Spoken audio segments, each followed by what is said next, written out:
before we get started, I have, I think, at least one bill introduction. So we'll, it looks like two. So let's start off with our bill introductions. Thanks, sir. Identify yourself, of course. Hello. Kevin Barone, Capitol Hill Associates. I'm introducing 24 RS 3461. It's a bill dealing with healthcare relating to medical cannabis. Committee, any questions or objections to introduction of that bill? Seeing none, it is introduced. Thanks. We have a second bill introduction. Good morning. Good morning, Mr. Chairman. David Schneider, representing the Institute for Education Reform. I am here to introduce RS 3691, which is an act concerning school districts relating to professional employees employed in the school district, authorizing to cease withholding of professional employees' organization dues from their wages upon request. Committee, any questions or objection to introduction to that bill? Seeing none, that is introduced. Any other bill introductions this morning? Seeing none, we are going to move on. First of all, though, I want to make mention and thank our staff. This is our last scheduled meeting of Fed and State for the session. I want to thank Jason and Sheila and Elena and Nicole and Keon there for all their hard work, and appreciate them helping us get through the session here. So, okay, we have a couple bill hearings this morning, fairly quick ones, that we'd like to help out with the Secretary of State's office. First is a hearing on HB 2614, and I'll have Jason give us a quick bill brief. Thank you, Mr. Chairman, members of the committee. House Bill 2614 amends a couple of statutes under the Rules and Regulations Filing Act. This is essentially a cleanup bill from legislation that passed a few years ago requiring a 5-year review by executive agencies of rules and regulations that they have adopted. The first amendment is to 77-426 regarding revocation of administrative rules and regulations. This statute prescribes a revocation process. The bill would add a requirement that agencies provide written notice of a revocation of a regulation to affected businesses, local government units, and members of the public. Upon written request of a member of the public, there would be a public hearing on the proposed notice of revocation. This deals with those revocations that the agency, under their 5-year review, looks at the regulations, determines some are obsolete and can be just easily revoked. They have the authority to do so quite summarily under that legislation that you passed a few years ago. This just requires them to then provide notice that they have revoked those regulations to the public.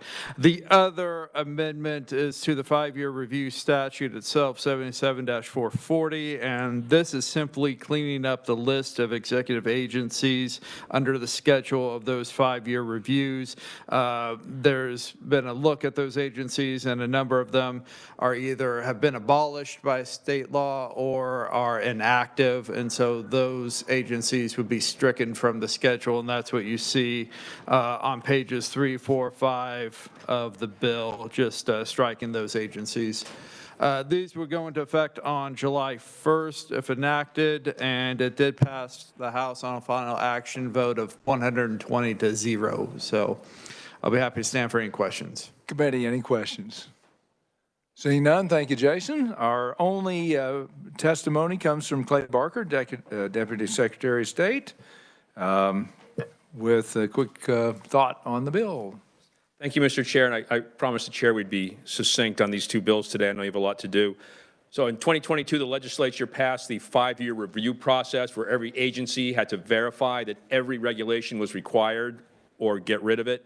And in 2023, last year, they went through the first round of that, and the Joint Committee on Rules and Regulations, JCAR, after they finished, had 2 recommendations to fix 2 little problems with the statute. It was Representative Wassinger was the chair, and Senator Warren was the vice chair, and our agency just volunteered to do it since nobody's really in charge of the entire process. And like Jason said, First, there's 116 listed agencies, but 22 of them no longer exist. And they were listed there because they're in the table of contents of the regulations to say these used to be here, but it was causing some confusion, so they're just deleted. And the other provision is that the law had required an agency to have a public hearing if someone from the public asked for it, but there was no duty to tell the public that you were expeditiously eliminating a regulation, and this just adds that extra step in, so the agencies must tell the affected public that they're getting rid of a regulation. And Mr. Chair, that's all I have. I'll stand for questions. Thank you, Clay. Any questions? Senator Fasquedo. Thank you, Mr. Chairman. Clay, and just for the record, you'll notify the public how? Yes, Senator, there was a new expedited revocation procedure to get rid of a regulation if the agency says it was no longer needed. This requires the agency to tell the public they're doing that.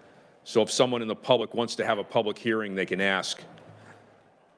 So, Mr. Chairman, Clay, you'll put it in newspapers, you'll put it in writing, what are your methods of telling the public? Senator, we discussed that with the different agencies. We left it up to the agencies. Some regulations are very specific in who they affect. For instance, Secretary of State, it may only be county election officers. Other, it's broader groups, and you'd have to tell their trade associations or lobbyists, someone that could get it out to the public. Any other questions? Committee, any other questions? Seeing none, thank you, Clay. We have no neutral or opponent testimony on HB 2614. We'll close the hearing on that. I expect to work that here very shortly. Next, we have a hearing on HB 2615, also a Secretary of State bill, and we'll have Jason give us a quick overview of that as well. Jason? Thank you, Mr. Chairman, members of the committee. House Bill 2615 amends various statutes relating to the publishing, printing, and distribution of the session laws, statutes, and administrative rules and regulations. There are several procedural and technical amendments cleaning up these statutes.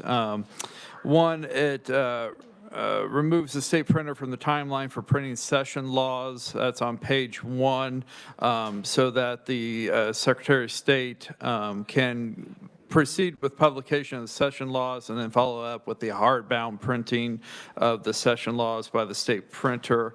It also makes some amendments regarding distribution of the statutes under amendments adopted by the House.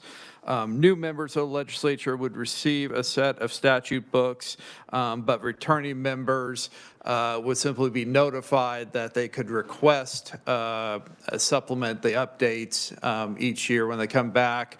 And if they want those, then they would be provided. But if they don't want that additional publishing set, then they can refuse that from the Secretary of State's office. And then there were amendments to remove statutory references to rules and regulations, volumes of supplements. The result in publishing these rules and regulations electronically rather than in printed volumes. The Secretary of State's office is already doing a lot of electronic publishing, as I'm sure Mr. Barker will explain in his testimony. And so there's amendments in here to facilitate that electronic publishing by the Secretary of State's office. These amendments are going into effect on July 1st as well. This bill also passed heavily in the House on a vote of 119 to 1. I'm not sure who the one nay vote was, but I could look that up. I'm happy to answer. Thank you, Jason. Committee, any questions? Seeing none, thank you, sir. And once again, we have our single proponent testimony from Clay Barker. You're up again, Clay. Chair, thank you. And committee, originally this was one bill, and the reviser told us we have to split it into two. So the primary focus of this bill is that in 2021, the legislature enacted a law that said the Secretary of State could publish regulations either as a printed volume or online. And since 2022, the official regulation is the online version now. And what this bill does primarily is just cleans up some of the older statutes. And just to explain to you quickly why the change was made in 2021, is it's three things. One is to be more user-friendly. So the official version is online. You can cut and paste to it. You can link to it. You can print it off, unlike books. If you've ever tried to use the regulations, you would need to have the base regulation book, which would come out about every 6 or 7 years, and then also open up the supplement to see if anything's been changed. And because regulations come out constantly, the supplement's outdated as soon as it's printed. You'd have to check in the Kansas Register for anything new. This puts the entire regulation in one place, and it's updated immediately. There's also cost savings. We were selling the regulations at a loss because so few people wanted a bound copy, and we no longer have to pay for the floor space at the warehouse to keep them. So that was why the change was made. So again, this just cleans up a lot of provisions that reference supplements that no longer exist. And then briefly, the other two provisions on the statute books, a lot of legislators would get the books we deliver and call us up and say, I don't want these, can you come take them back? So we thought it would be easier just to ask you all, do you want the book? And if you say yes, we'll bring it right to you when we print. And on the session laws, that was just a minor cleanup. 3 years ago, the legislature allowed the Secretary of State to find the cheapest printer available, which could be the state printer or Envision in Wichita is one we've used. And this was just a piece we missed about the session law. I think the session laws are always printed by the state printer, but it gives us the option to get the lowest cost for the taxpayer. And Mr. Chair, that's all I have. I'll stand for questions. All righty, committee, any questions? Senator Fausto. Mr. Chairman, Clay, so if the lawmaker still wanted those books, but they wanted to donate them to a library or something, could the Secretary of State's office send them to that library with our names? Absolutely, Senator. You are entitled to a certain number of volumes of the statute books, and you could tell us what you want done with it, delivered or not. So then we wouldn't have to get it and then deliver it. You could deliver it for us? We can do that, Thank Senator. you. Any other questions? And by the way, you can see the fiscal note. This saves significant amount of money, 50 grand in fee funds 2025, a little over 50 in 26, and the fiscal note covers all that. With that, I have no more questions. Thank you, Clay. We'll close the hearing on House Bill 2615. Going to move to final action, and since these two bills seem to be of a fairly non-controversial nature, let's work first House Bill 2614, which we just heard. Since this is the last day of our scheduled meetings, I thought we would try to help out the Secretary of State and get this out. So any discussion on House Bill 2614, or I would accept a motion? I would probably suggest that highly, yes. So I'd take a motion to pass out House Bill 2614 favorably, and because it's non-controversial, place it on the consent calendar. Do I have a motion to that effect? Senator Reichman, second by Senator Longbine. Any further discussion? All those in favor say aye. All those opposed, no. That passes. Move on to House Bill 2615, which we just heard. And again, I would entertain the same type of motion if there's any discussion first, though. I'd like to hear it. Senator Straub.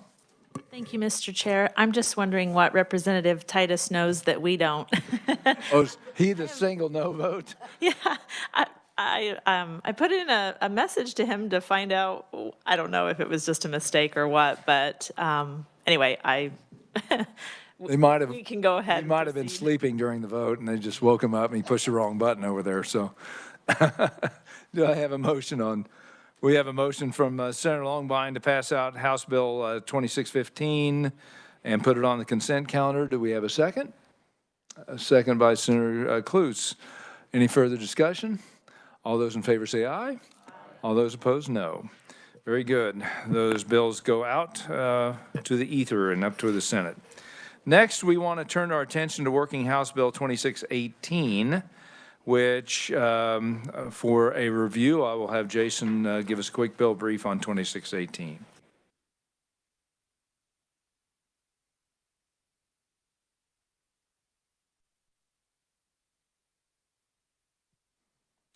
As Mr. Chairman, members of the committee, House Bill 2618 is the bill amending 25-2438 on the crime of false representation of an election official. This is a statute that is currently subject to litigation. The amendment would strike the second type of offense for false representation, which was engaging in conduct that gives the appearance of being an election official. That would be removed from the statute. Also, the third type of offense is amended to include that it's engaging in conduct with the intent to cause a person to believe that the person is engaging in conduct as an election official. So there's an intent element added to the what is now going to be the second type of offense for this crime. These are the two challenged portions of the statute under the lawsuit. Committee, any questions for Jason? Seeing none, are there any amendments? I'm not aware of any, but there might be. Seeing none, what committee was the will of the committee on this particular? Oh, we should, yes. Would suggest we change the, as an amendment, change the effective date of this one to publish in the Register, I believe. Yes. Senator Longmine. Thank you, Mr. Chairman. I agree with you that this is extremely important and we need to get it enacted as fast as possible. So I would, Jason, you want that in two motions or one? Okay. I would move that we amend the bill to change the enactment date to the Register. A motion by Senator Longmine and second by Senator Peterson to change the enactment date to the publish in the Register. Any discussion? All those in favor say aye. Aye. All those opposed, no. We're back on the base bill. We move that we pass out House Bill 2618 as amended favorably for passage. Very good. We have a motion by Senator Longmine to pass out House Bill 2618 as amended. Do we have a second? Second by Senator Cluse. Any discussion? Senator Holscher. I do have some concerns with this bill because if we remember, this bill does not define impersonation currently, so there were some concerns brought up in that regard, and as was discussed, it's not covered in here when you're moving from free speech to actual criminal action. So, and the term itself as far as election official is very generic. So like I said, I have concerns in that regard. Thank you. Thank you. Any further discussion? Seeing none, we have a motion and a second. I believe that's right. I lost track there for a second. All those in favor say aye. All those opposed, no. Very good. House Bill 2618 as amended has passed. Now we turn our attention finally to Senate Bill 527, which is creating the crime of coercion to obtain an abortion. I'll have Jason give us a bill brief. Jason. Mr. Chairman, members of the committee, Senate Bill 527, if you recall, is the bill that would create the new crime of coercion to obtain an abortion, which is engaging in coercion with the knowledge that a woman is pregnant and with the intent to compel such woman to obtain an abortion when such woman has expressed her desire to not obtain an abortion. It is an unclassified person felony. With a elevated penalty if the father is 18 or older and the mother of the child is a minor. There's also provisions in the bill to provide sentencing enhancements if an individual commits one of the already existing person felonies, such as assault or battery or rape, etc., and does so with the intent to compel a pregnant woman to obtain an abortion when she's expressed her desire to not obtain an abortion. That sentence enhancement would increase the severity level by 1 for whatever is the stated statutory severity level for that underlying offense. Committee, any questions? Seeing none. Oh, Senator Longmine, sorry. Thank you, sir. Thank you, Mr. Chairman. We had some very compelling testimony from one of our representatives in the House. I don't have an amendment. I don't have a suggestion other than if this bill makes it through, maybe a definition, better definition of coercion on a doctor-to-patient relationship. I would hate to have a situation where a doctor was advising the patient, and that could be construed as coercion at some point. So if you get to conference, maybe a discussion. That's probably a good suggestion. Which there could to clarify that. Good suggestion. Any further discussion? Senator Holscher. Yes, thank you. I do have an amendment, which Jason has.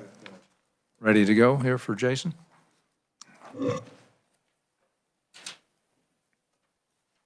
Thank you, sir.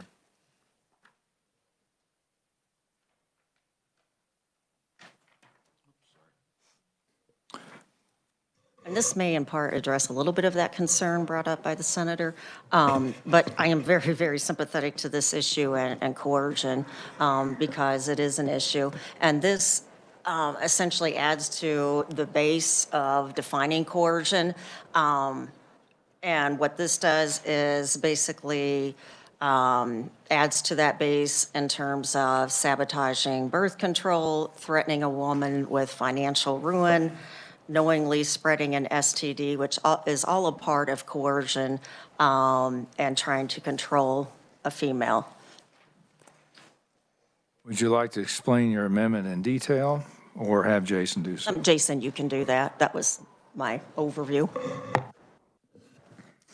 Mr. Chairman, members of the committee, the balloon amendment would expand the new crime from just coercion to obtain an abortion to coercion related to reproductive autonomy of another person. And so you see the language being changed there to define reproductive coercion as engaging in conduct to control the reproductive autonomy of another through force, threat of force, or intimidation. The definition of coercion would also still apply in terms of defining the conduct that would be deemed unlawful. The penalties would also remain the same, as would the sentencing enhancement provisions on page 12 of the balloon. The primary policy change is simply to expand this to unlawful coercion with respect to controlling the reproductive autonomy of another person.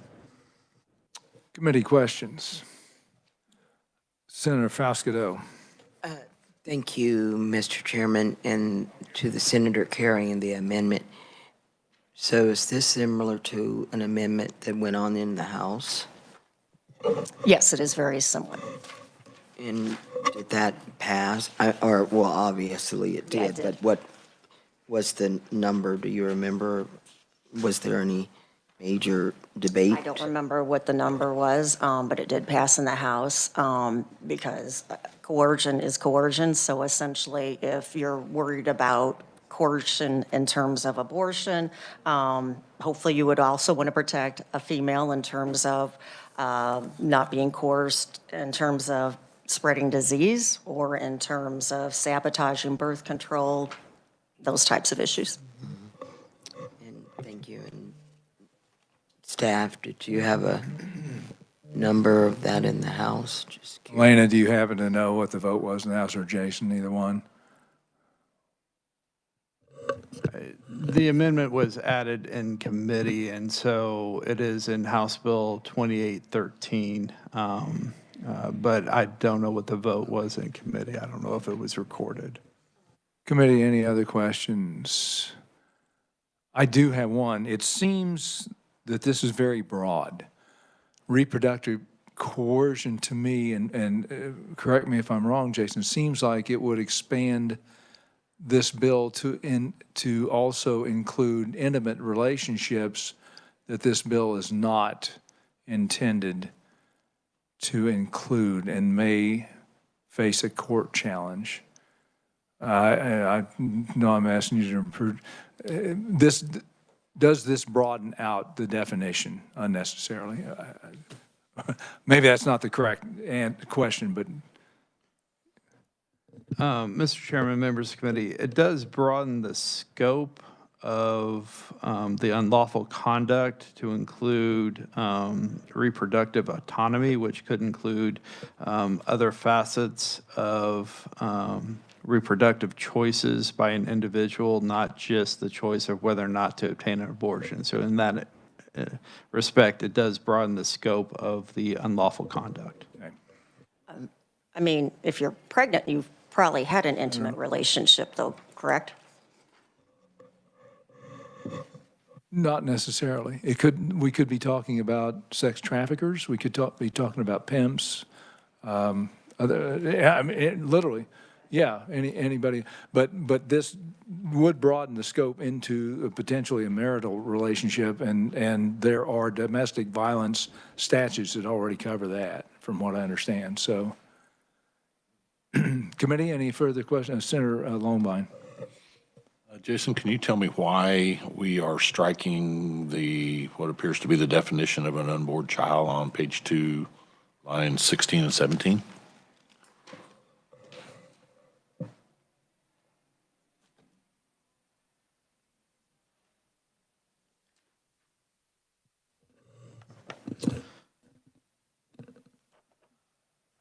Mr. Chairman, members of the committee, understanding is that the unborn child would no longer be a relevant term under this statute, since it is with the balloon, it would be broad and encompass other facets of reproductive autonomy other than just obtaining an abortion.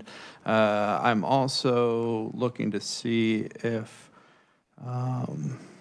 it is defined for purposes of the second penalty offense in line 18. So it is still a term used in the statute, and so if the committee wanted to unstrike those provisions because that term is still used in line 18 on page 1, you could modify the balloon, but my understanding is it was stricken because the term abortion was being stricken, as well as since the scope of the unlawful conduct was being broadened. Thank you, Jason. Any further discussion? Senator Reichman.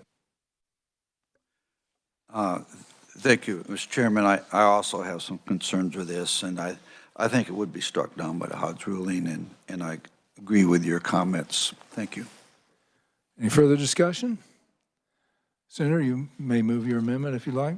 Yeah. And I wouldn't have a problem with having 16 and 17 back in there. 16 and 17 where? On page 2? Yeah, as Jason was just covering. Okay. In other words, unstrike that, conceptual amendment to unstrike that. Okay. Yes. So I move my amendment with the conceptual change of unstriking lines 16 and 17 on page 2. All righty. Do we have a second? Second by, we have a motion by Senator Holscher on the amendment with a conceptual amendment to strike page 2, line 16, 17. Second by Senator Fascadeau. Any further discussion? All those in favor say aye. All those opposed, no. No. The motion fails. We're back on the bill. Any further discussion on the bill, committee? Seeing none, what is the will of the committee on Senate Bill 527? Senator Cluse? Thank you, Mr. Chairman. I move that we pass out SB 527 favorably. Thank you. Might want to, since there was a House position on this, suggest perhaps putting this into a shell. So if you would, if it's your will to restate the motion to, I would suggest remove the language of Senate Bill 527, inserted into House Bill 2436. So moved by Senator Blasey. Do we have a second? Second by Senator Straub on that particular amendment. Any further discussion? Senator Fascadeau? Mr. Chairman, can you say those numbers again? Yes, yeah. Senator Blasey moves to remove the contents of Senate Bill 527 and insert them into House Bill 2436, which would be a shell. Any further discussion? Seeing none, all those in favor say aye. All those opposed, no. The motion passes.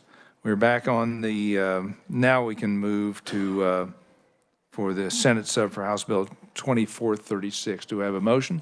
Okay, we have a motion by Senator Clues to favorably pass Senate sub for House Bill 2436, second by Senator Blasey. Any further discussion? All those in favor say aye. Aye. All those opposed, no. No, do you want your vote recorded? Okay. Oh, you're going to pass, okay. Any further discussion, committee? Okay, we passed that out then.